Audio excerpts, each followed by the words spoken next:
Good morning students, welcome to your SST class. I hope you all are fit and fine. As children, in the chapter 3, we have studied about our 28 states and 8 union territories. Along with that, we have studied about the physical features of the India. We have discussed the 5 features: the northern mountains, the northern plains, the Thar deserts in the west, the peninsula, and the coastal plains and the islands. But students, in the chapter 4, we are going to discuss the northern mountains. Yes, we are going to discuss about the northern mountains. As I have told you, the Himalayas are the young mountains. So children, Himalayas are young mountain range, although they have formed millions of years ago. They have appeared many other mountain ranges of the world. Yes, now we are going to discuss about the Himalayas and in the north and the northern mountains. So students, now you can see the northern mountains lie among the northern and the northeastern edge.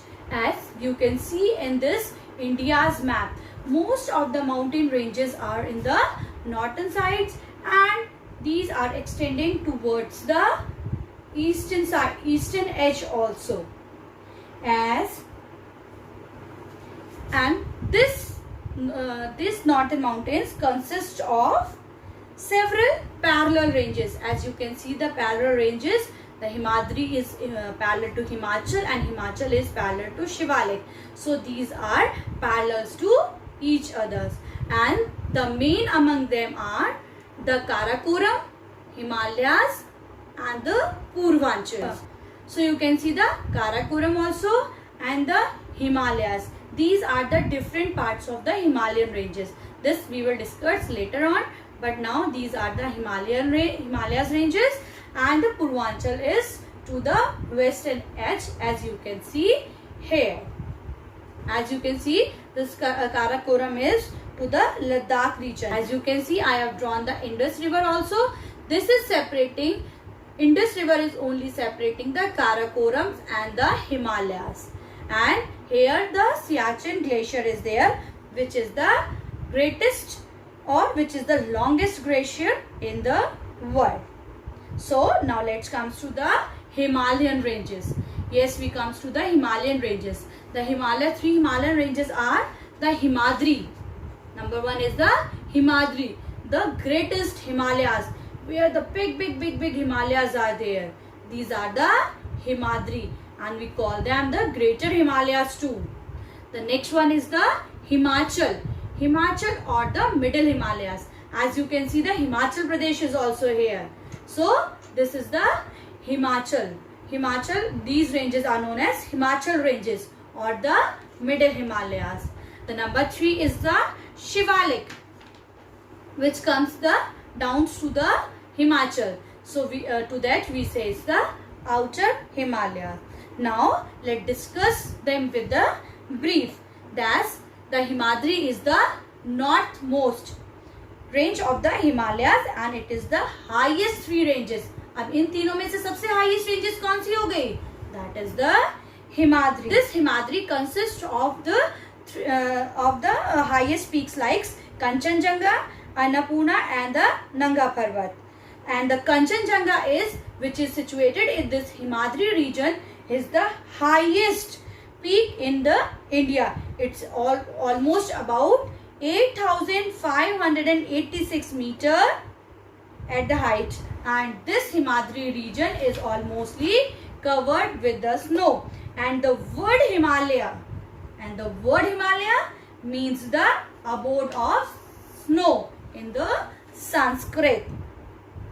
And from here only the Ganga, Yamuna, Brahmaputra, Indus and Satluj rivers arise from the Himadri only. And the Ganga is believed to rise from the Gangotri glacier. I hope you have understood about the Himadri.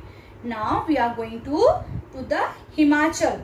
Now children, let's start to the number 2, that is the Himachal or the middle Himalayas. Himalayas are not so much high as the Himalayas. Only here some peaks are covered with the snow throughout the years. But most of these mountains are densely forested, or means to say thickly forested.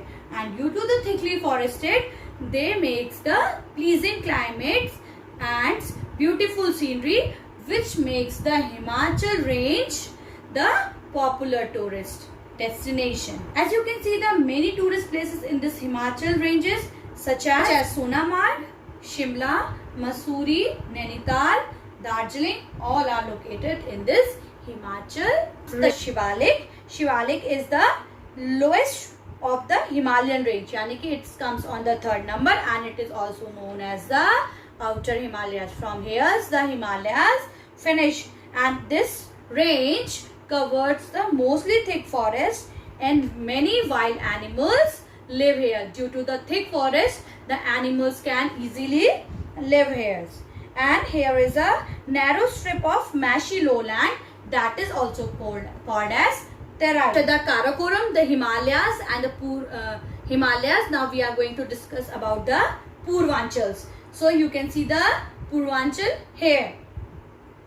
The Purvanchal hills extend from north to south along the northern eastern parts. As you can see here, and they are the northern eastern parts of India. They include the Patkai Bum range, the Naga hills and the Mizo hills.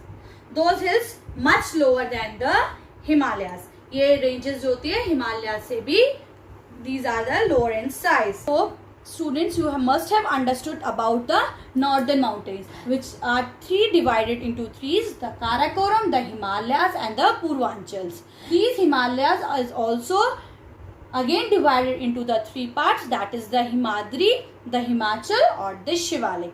I hope you have understood about all the three mountain ranges what are there. In the next class we are going to study about the life of the people on the Himalayas, the occupation, the northern people, the clothing, what they wear, discuss about the importance of the northern mountain and the problems what they are facing in the northern mountains.